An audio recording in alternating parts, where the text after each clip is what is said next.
Hey guys, this is Maximilian Alvarez, your intrepid podcast host. We've got a great episode for y'all today, and we're going to jump right into that in just a second. Before we do, though, I wanted to hop in really quick with an important announcement.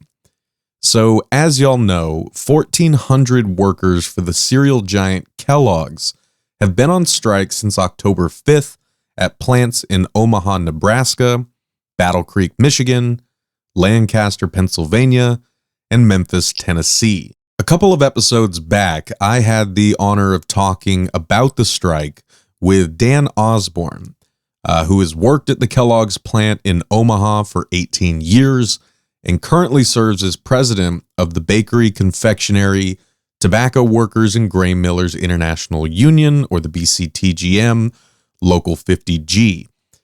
Now, we've been wanting to keep coverage up on the Kellogg's strike here on the podcast, but we've obviously also been racing to cover, as many of the other crucial labor struggles as we possibly can with the kind of people that we have, i.e. me and Jules, and both of us have other jobs. But, if you're looking for more coverage on the Kellogg's strike, you should definitely go and check out the work that I and the amazing journalist, friend of the pod and host of the show Morning Riot, Mel Buer, have been doing over at the Real News Network. So Mel has written 2 excellent articles from the Omaha picket line, and just last week, I got to follow up on my last interview with Dan Osborne by interviewing Dan and Larry Spencer from the United Mine Workers of America.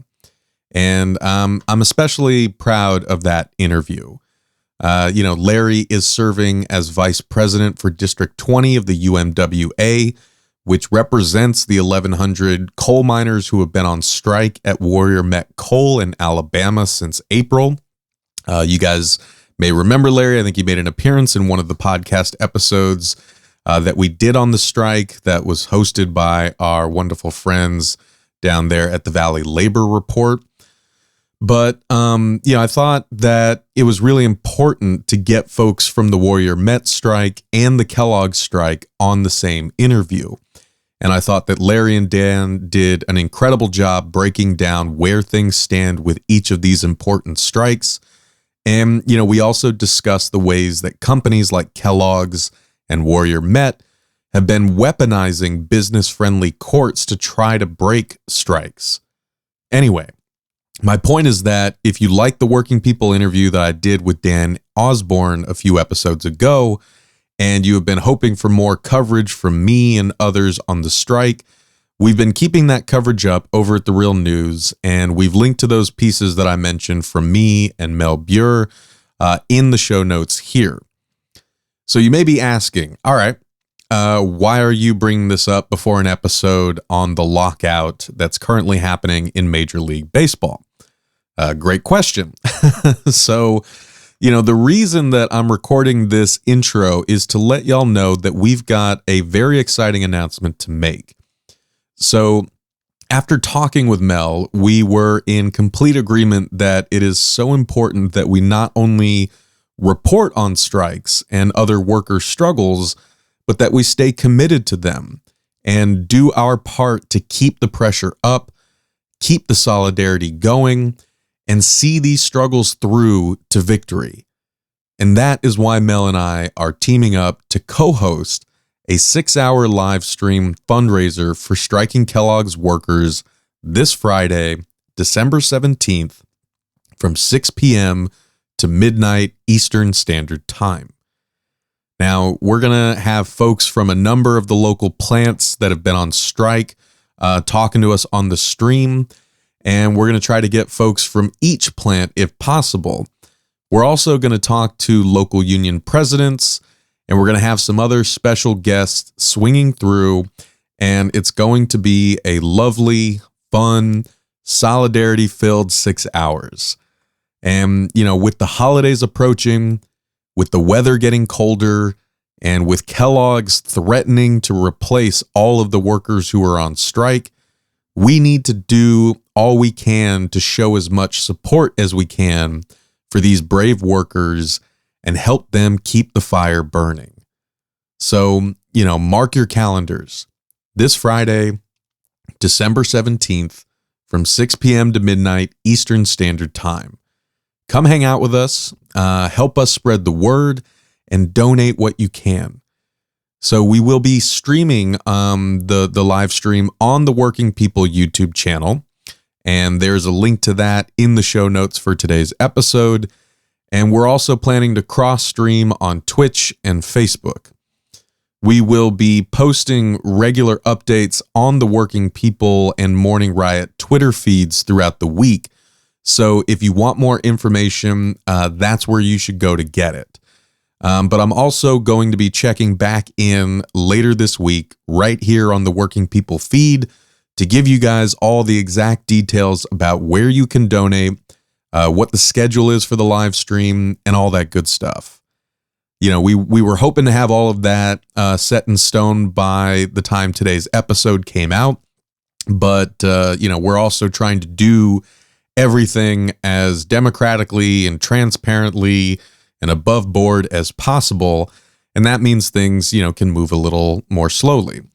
But Mel and I are working with the different union locals at the 4 strike locations to set up a single donation pot on GoFundMe.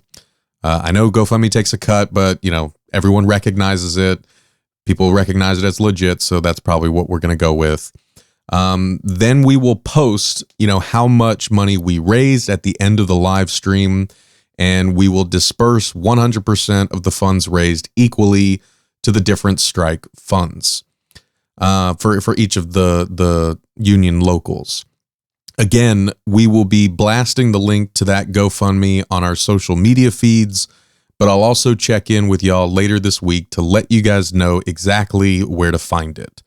For now, I wanted to hop in to let y'all know that this live stream fundraiser is happening this Friday, December 17th, from 6 p.m. to midnight Eastern Standard Time, and we're really excited about it, and we know that our great communities are going to show up, show out, and throw all of our love and support behind striking Kellogg's workers and their families. All right. Well, thank you all so much for listening. Thank you, as always, for supporting the show, and I hope to see y'all on the stream this Friday. And now, without further ado, on to today's show.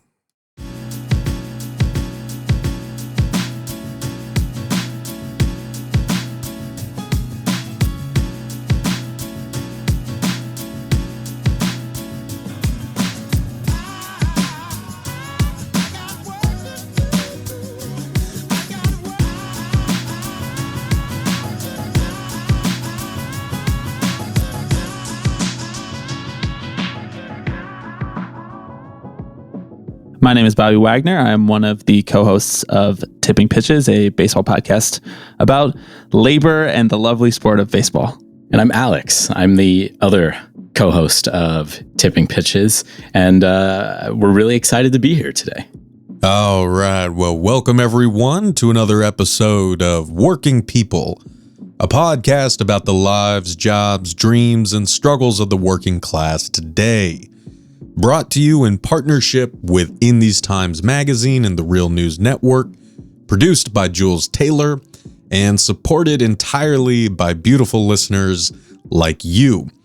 So as y'all heard there at the top, we got 2 special guests on the pod, Bobby and Alex from the great podcast Tipping Pitches, which everyone should check out. And as you probably guessed, given that Tipping Pitches is about baseball and labor, we're going to be talking about the MLB lockout that's going on right now. I'm sure that folks, even if you're not sports fans, you've probably heard that Major League Baseball has, for the first time in 26 years, kind of reached, this point of a lockout after the league and the players' union could not come to a new agreement earlier this month. And we're going to dig into that because I think it's really important. As we've talked about many times on this show, Workers come in all shapes and sizes, working in all sorts of industries. And, there's a lot of really important stuff on the table right now in Major League Baseball that I think all of us have a vested interest in. But I also know that there's a lot of, stuff in the weeds here, right, that we probably don't know about. And for that reason, I'm exceedingly grateful to Bobby and Alex for coming on the show and kind of helping us navigate this. So, guys, I want to kind of turn things over to you and ask you to sort of walk us through the contours here of how we got to this point, to the point where, Major League Baseball players have been effectively locked out of their workplaces. What is at issue? What sorts of between the union and the league owners? What those issues, I think, mean about the state of Major League Baseball right now, which I know is something that you talk a lot about on your show. And I think to kick us off, I actually wanted to read just a little section, and we're going to link to this in the show notes. But, the MLB Commissioner Rob Manfred, after the kind of lockout was announced, he wrote an open letter to baseball fans that, is a very typical shitty boss kind of, letter, really just trying to kind of blame the union for everything. And I thought this would give us a good jumping off point. But here's a section that Manfred has in his open letter to baseball fans. So he writes, quote, "Despite the league's best efforts to make a deal with the Players Association," bullshit. "We were unable to extend our 26-year-long history of labor peace and come to an agreement with the MLBPA before the current collective bargaining agreement expired. Therefore, we have been forced to commence a lockout of major league players effective at 12:01 a.m. Eastern Time on December 2nd." End quote. So why don't we start there and just kind of unpack this for a second? Like, because I should have asked this up top. What is a lockout? Like, what constitutes a lockout? And was the league, quote unquote, forced to do that? So let's start there and then maybe kind of zoom out to talk about what the hell is going on right now. So the lockout is effectively management, in this case, Major League Baseball, one of the four major sports leagues in America, telling their players, their workers, not to come to work anymore. And, the language in Manfred's letter, as you're sort of alluding to, is, let's say, filtered through a certain perspective, forced to institute a lockout. Legally, there's nothing saying that they needed to institute this lockout. They're more than welcome to continue on with next MLB season with no new contract. The terms of the old collective bargaining agreement would stay into effect had they not instituted this lockout, but that would allow the players the opportunity to, at some point during the 2022 baseball season, to go on strike. And this is what happened with the last major work stoppage, or the last work stoppage of any kind in Major League Baseball, which was the 1994 and 1995 player strike, which is largely thought of as the most contentious. At the time, it was thought of as the most damaging work stoppage in the sport's history.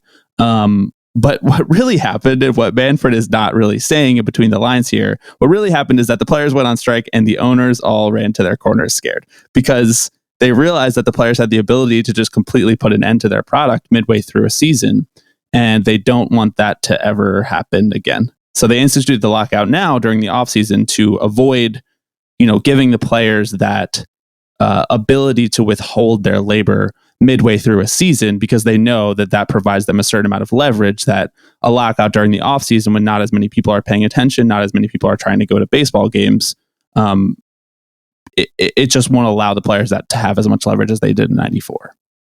Yeah, and it's important to know that while the strike among fans was relatively unpopular, right? There's been a lot talked about how baseball's attendance and general kind of interest in the sport dipped after the 94 strike that went into the 95 season. It canceled the World Series in 1994. The players were still able to actually make a lot of tangible economic gains through that. Right.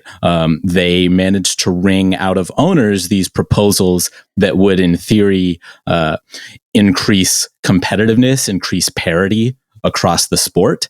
And the reason we are at a lockout today, December 9th, 2021, is because over the last decade, owners have spent a lot of time. They've fought tooth and nail to roll back a lot of those economic gains. And the value of the sport is rising. We're seeing revenues that are historically high, and players aren't necessarily receiving a share that is commensurate to those rising revenues. So that's really why it is that we're here today talking about this.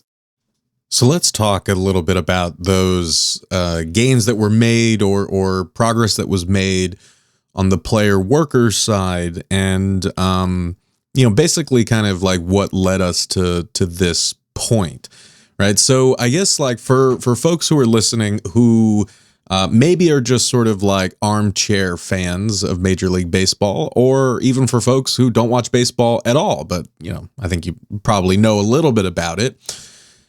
It's an important sort of topic for us to discuss, right? Because I think that you get a lot of similar sort of prejudices against professional athletes that you do against other types of workers that people associate with very wealthy industries, right? Like just to give like one example off the top of my head, I remember recently I was interviewing museum workers here in Baltimore for the Real News Network, to talk about like a unionizing campaign that workers at the Baltimore Museum of Art have been engaged in over the past year.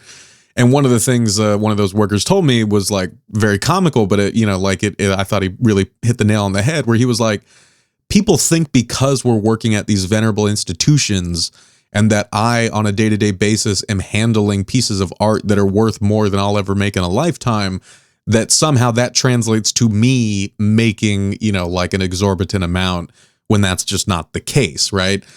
Obviously, we know that it's a bit different in, professional sports, because you do have, certain players, a certain tier of players who do make a significant amount of money. But, one of the central issues, as I understand it, that's kind of being battled over right now between the union and the league, right, is that, lack of parity, right? That kind of vast difference between, like, say, new players in the league and during that period, before they reach like free agency, where you essentially have you could have a star player, at a college or something who's making shit and is generating a ton of value for the franchise, but is basically on like a, junior contract until they get to go up for free agency. So this is all to say is for folks listening right now, like, what do you think are kind of the basic sort of prejudices or misconceptions that we need to sort of get out here on the table in order for us to understand why it is important to talk about kind of labor issues in professional sports like Major League Baseball? Yeah, I mean, I think the phrase that gets thrown around a lot, which now comes with its own discourse cycle, is millionaires versus billionaires. And we've spent a lot of time driving ourselves up a wall unpacking what that really means, why that is such a core tenet of baseball fans, why that is so tied to the idea of American capitalism, and why certain fans want to side with ownership, and why in 1994 certain fans were calling players spoiled millionaires who weren't grateful that they were playing a children's game. There are frustrating assumptions made about how every player is making $40 million per year. That's not true. And before I get to what you're talking about, some of the players not able to hit free agency until a certain amount of time and what the union is fighting for, I mean, I think one of the things that Alex and I always come back to is that it's important to have labor industries, despite the fact that baseball is a very unique, a very singular labor industry. It's an antitrust exempt sport that is making it billions and billions of dollars. There aren't that many people that actually make it up. And the only places that the revenue can go are to players or owners or, stadium workers who have their own unions that is separate from this exact labor discussion. And so, when we're talking about the idea of millionaires versus billionaires, like Alex said, the owners have been chipping away at that piece of the pie and taking more of the revenue that is being generated from, the fans who come to support players. So, it becomes a frustrating conversation to have because the owners get to enjoy this like relative privacy, this relative unknown, this relative black box about how much money they're actually making from baseball because their contracts aren't reported. They're not on public salary. They don't have their public salary data on ESPN.com. And it's sort of hard to tell how much owners are making, but we know, given that we're reading between the lines, that we see these TV contracts for billions of dollars, we know that the owners are taking home, that it's very good to be in the business of baseball. And if you want to just kind of use the principle of, presumption, you can say that every time one of these 30 teams comes up for sale, there's a line of 10 billion or 10 billionaires out the door trying to buy it because it's so valuable. Alex, I'll let you kind of break down what the union is trying to gain back to sort of, push the ball back down the field a little bit more as to what the owners have sort of chipped away at. Yeah, definitely. I mean, one of the key topics that was agreed upon in the 94 or in the collective bargaining agreement following the 94 strike was this thing called the at the time it was called the luxury tax. Now it's called a competitive balance tax. And basically what it is if you are a baseball team that is running a payroll of $200 million or $250 million or whatever it may be, that you should, after a certain threshold, that money is going to start to be redirected back to smaller market teams that might be running 50, 60, 70 million dollar payrolls, right? You get taxed on every dollar you go over this threshold. And at the time, it was conceived of as a way to, again, kind of increase competition across the league, level the playing field a bit. And at the outset, that actually was what happened for a few years there around the turn of the century. Team payrolls, team economics actually kind of evened out a little bit. And since then, owners have started treating this as a salary cap, as a way to pay players less money. And the revenues that have been coming into the sport over the last 2 decades have increased at almost double the rate that this tax threshold has gone up. So what players are looking for is to raise this threshold, to say teams have the money to spend. They should be spending it on their on-field product. But also they want to, like you said, take care of those players who are kind of at the bottom of the rung, the players who are just coming into the league, who are making pennies compared to the biggest stars in the league, right? I mean, they come in at $500,000-$600,000 contracts, and what we've seen in recent years is that more and more of these players are the most valuable players in baseball right now, due to gains in technology, due to gains in conditioning. The best players in the league now happen to be the ones who are making the least amount of money. And so one of the key issues that the players union is fighting for is, how do we actually make sure that the players, the brightest stars of the sport, are actually getting paid based on what they are bringing to the table? I think go ahead.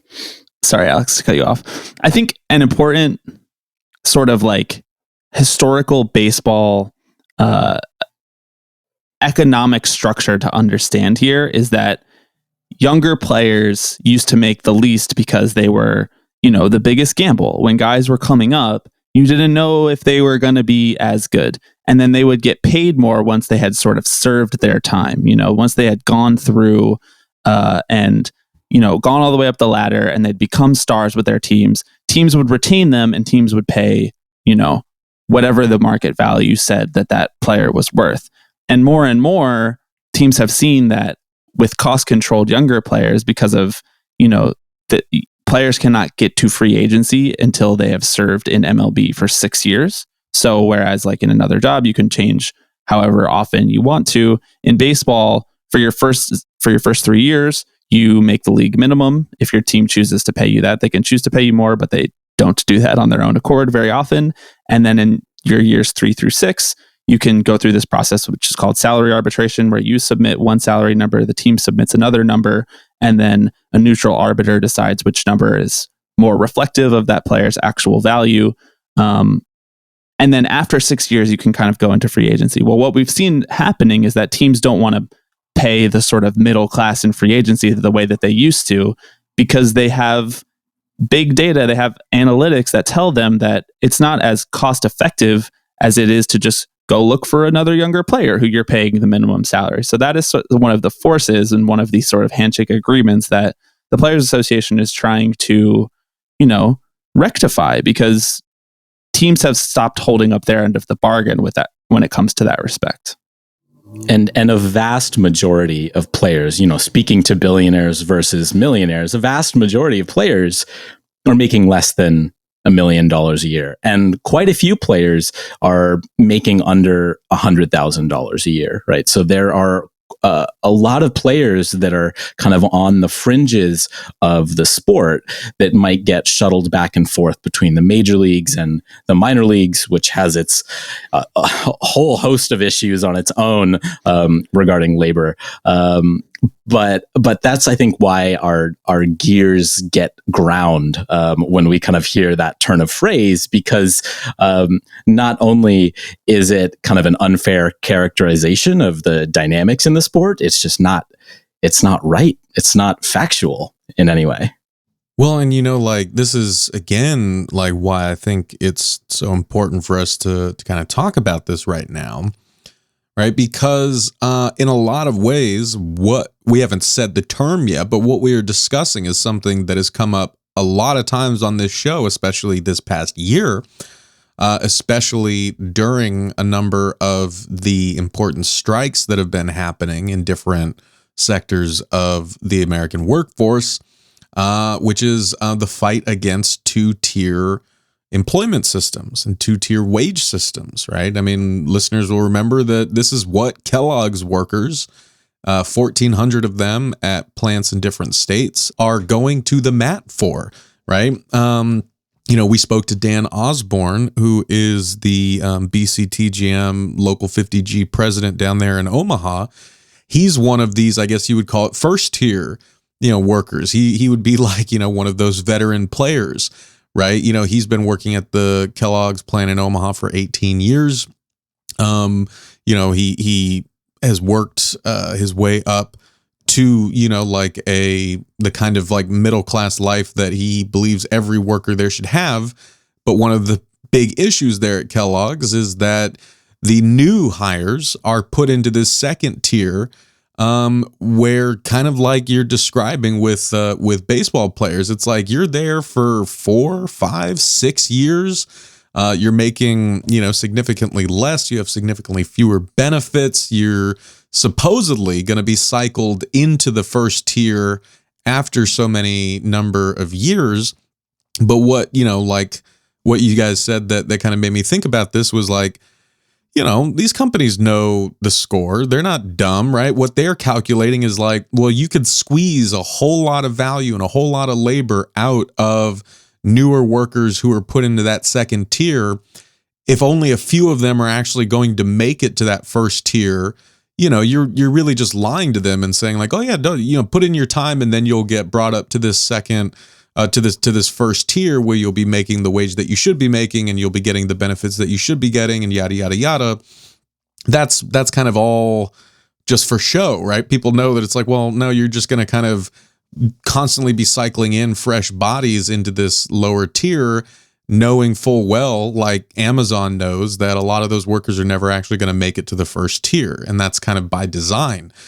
But this was also at issue in, John Deere. This was at issue with, like practically every, strike in some form that we've talked about. Heaven Hill Distillery. It's something at issue in academia, right? Between tenured professors and adjuncts and so on and so forth. It's everywhere, including in professional sports. And yet, as you guys said, that sort of way that we see professional sports is we only see the top earners and we kind of assume that everyone is at that tier. And that's very much not the case.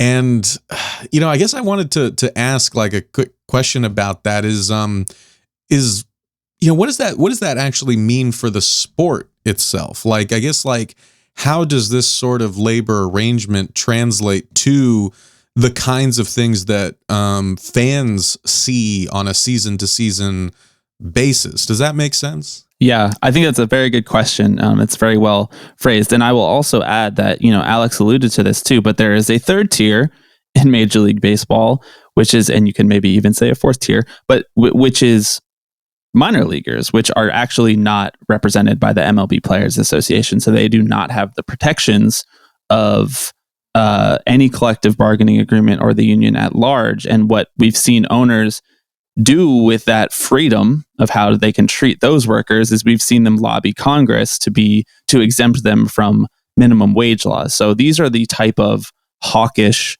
hawkish people on the capital side that we're talking about here when we're, contextualizing the labor conversation in this industry. These minor leaguers are making, $10,000 a year and asked to be at facilities all year round, but being called seasonal workers. And, just recently, a run of organization within the minor leagues with, outside advocacy groups has led to Major League Baseball agreeing to provide housing for minor leaguers, because many minor leaguers were sleeping in their cars or sleeping 3 or 4 people to one bedroom because they couldn't afford their own leases. But these are the types of, owners that we're talking about. These are the types of people on the capital side that we're talking about in this discussion. How it relates to, the actual sport and competition and everything like that is what you talked about with Amazon or with, John Deere or whatever. They don't expect these people to get to that top tier. That's what happens in baseball. They don't expect to keep these players on their roster when they start to become more expensive. I'll give the Tampa Bay Rays as an example. This is a team that talks about itself as a small market team with very limited resources. Their owner famously has the lowest net worth, allegedly, of any owner in baseball, which is still, just south of $1 billion, or depending on how much you actually value the Rays franchise that day, just north of $1 billion. And this is a team that makes $85 million a year just in TV rights from their local TV deal. But they run a payroll out there of between 60 and 80 million per year on players. Because what they do is after these guys hit that first tier, after these guys hit free agency, they just let them walk or they trade them. And so what that means is that fans of the Rays can never expect to have a player play their whole career with the Tampa Bay Rays. And it starts to become this feedback loop of, okay, now hawkish labor practices are actually bad for the game. Because the player that I love, the player that my kid grew up rooting for, the player that I grew up rooting for, played more than half their career on a different team because the owner just didn't want to pay to retain them. And it has more trickle-down effects in terms of competition as well. Yeah, as you just said, we've seen decreased levels of competition across the league, both at the top and the bottom. The bottom tier teams, the ones who are maybe in the lower third of payroll, don't have a lot of incentive to go out and make a big splash, especially when their payrolls are being subsidized, as I mentioned earlier, by this luxury tax, right? These big market teams that are willing to go out and spend money. So they're happy to kind of rest on their laurels a little bit and trot out a team of young 21, 22, 23-year-olds who may or may not be at the height of their game at that point, but it doesn't really matter because they're able to keep costs down. And meanwhile, at the top end of things, these rich teams like the Dodgers, like the Red Sox, like the Yankees have been able to get away with saying, we've reached the amount of money that we are willing to spend because of this tax on overages, on spending above $220 million. We're done. We can't spend any more money. And it has meant that it dampens the market for the rest of the league, for the rest of the players, because if the Yankees aren't willing to go out and spend whatever it takes to sign the game's biggest star at the moment, Mike Trout or Shohei Ohtani or Garrett Cole or Max Scherzer, whoever it is, then the rest of the teams will take a cue from that and say, well, if the Yankees aren't going to spend $30 million on this guy, then I don't need to either. And that's why we've seen in recent years, for the first time in history, player salaries have actually started to go down. The contracts that are being handed out in total, the amount of money that they're making has been going down in the last couple of years because owners have wised up to this fact that they can get away with I mean, we've talked on our show about the C word, collusion, and while that brings to mind 30 people in a back room twirling their mustaches and saying they're not going to pay players, it doesn't even have to be that nefarious because these rules that are in place effectively encourage teams to kind of sit on their hands when it comes to spending on players. Man, and I mean, like, you just see how the other parts of that system kind of interconnect with all of that, right? Like just the feeding of young talent into the MLB through beefed up college programs. I mean, that's you mentioned, I guess, like that's another tier, right? As we talked about Major League Baseball, we talked about minor league baseball. We got to talk about college baseball and college athletics. And, this is something that I know working people listeners have asked us to cover. And we are planning to do kind of a deeper dive with multiple episodes on the kind of NCAA next season. So just a heads up to all you listening out there. We are working on it. It just didn't quite come together this season. So keep an eye out for that. But you add that into the mix, right? Then if you're an owner, you're not necessarily thinking about, the one Mike Trout who might land on our team. You kind of do what all bosses do, which is you learn to see your workers as replaceable, right? As kind of just sort of warm bodies to cycle in and out of. I mean, sure, some are going to be better than others, but as you guys were saying, if you flood that labor market enough, right, and if you sort of play the numbers enough, you essentially come to decisions where it's like, well, yeah, we may not get the next Mike Trout, but, like if we have enough eager, young players who are climbing over each other just for a chance at their shot, we can kind of guarantee that we'll be able to get something, for less. And, you kind of chase that thread for as long as it will go. Here we are. Right. And so we could genuinely talk about all of this for a much longer time. And spoiler alert, we are going to actually be doing a bonus episode with Bobby and Alex for the show. So if you guys enjoyed this conversation, you should definitely subscribe because we're going to have a follow-up convo very soon. But also you should go check out their podcast because as you can tell from our conversation, they know their shit.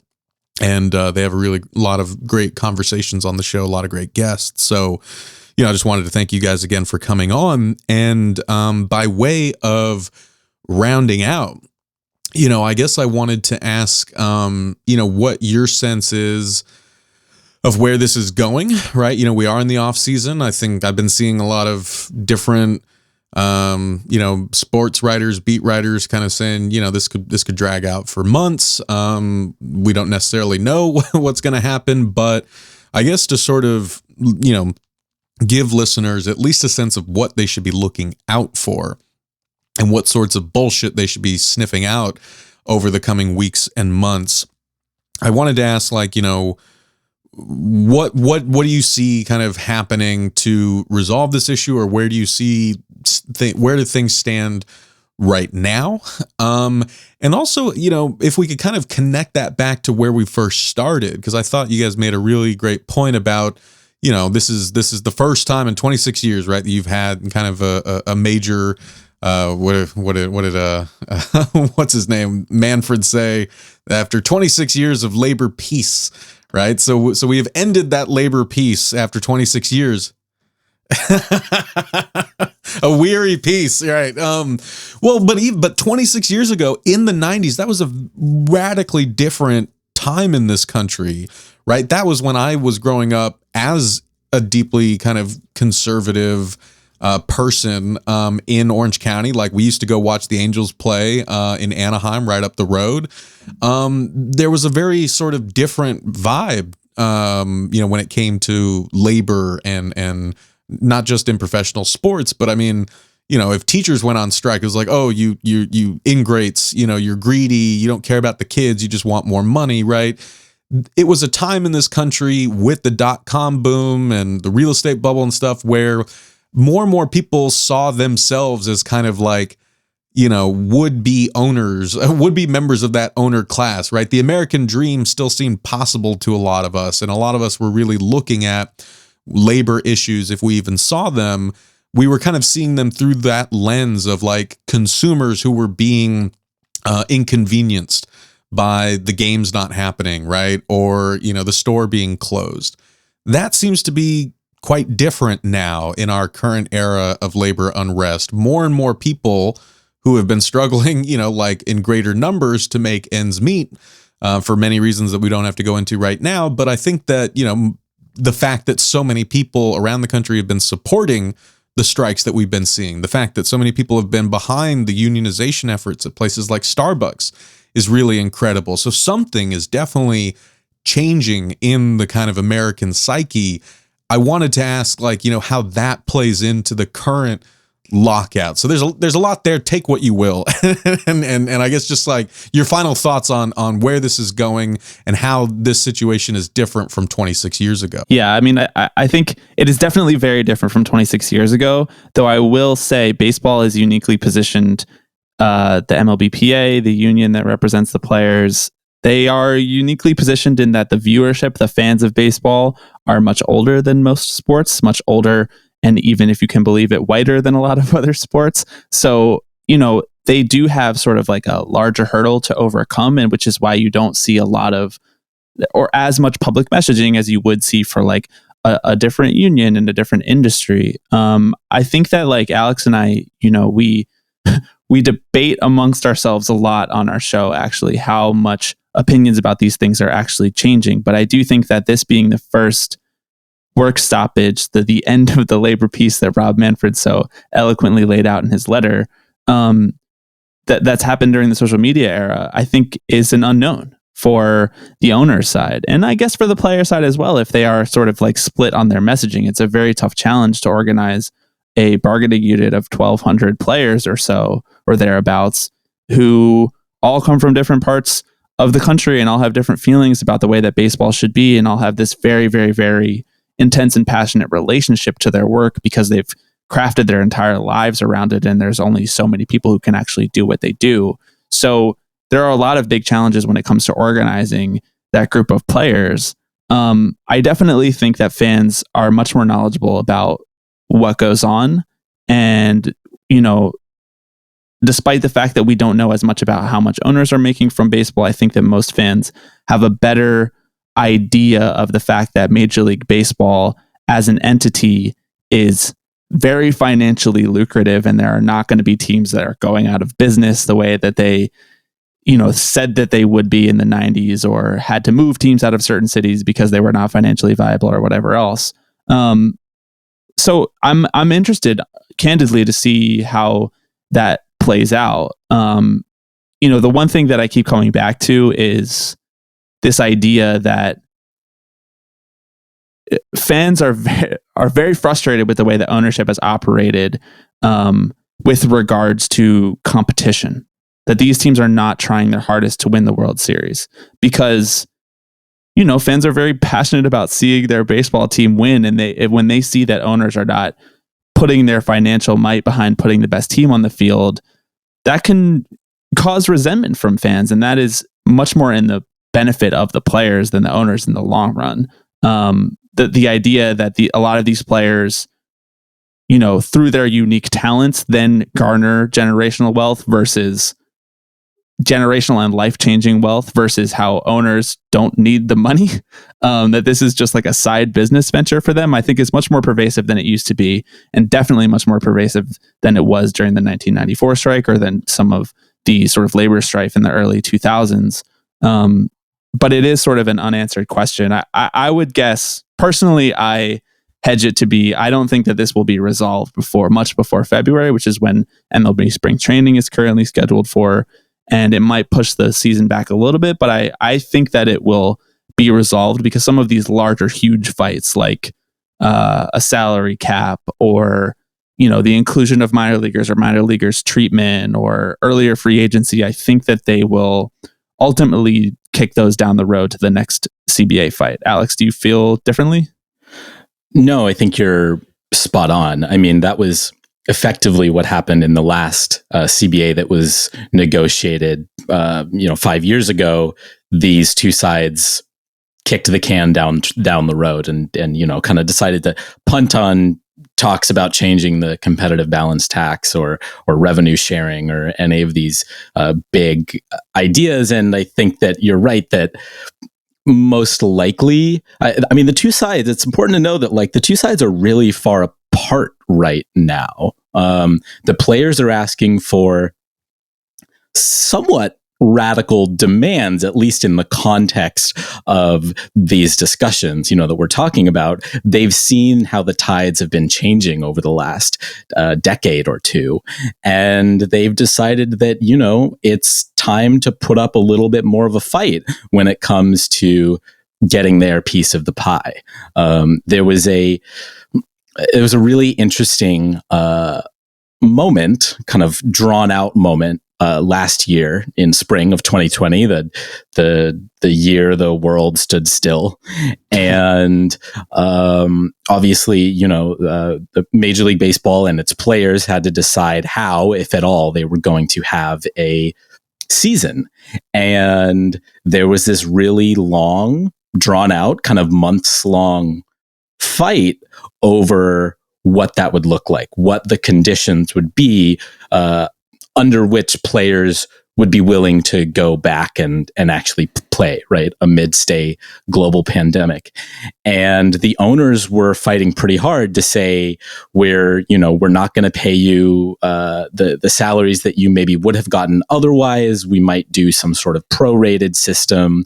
The sides were really far apart, and ultimately they didn't even come to an agreement. Rob Manfred, the commissioner, just instituted a 60-game season, and they played that out. But what you saw was, I think the tides kind of started to change a little bit as far as fan sentiment goes, because the players were somewhat savvy in their public messaging, and at a certain point they all started to come out and say publicly, hey, just tell us when and where to play.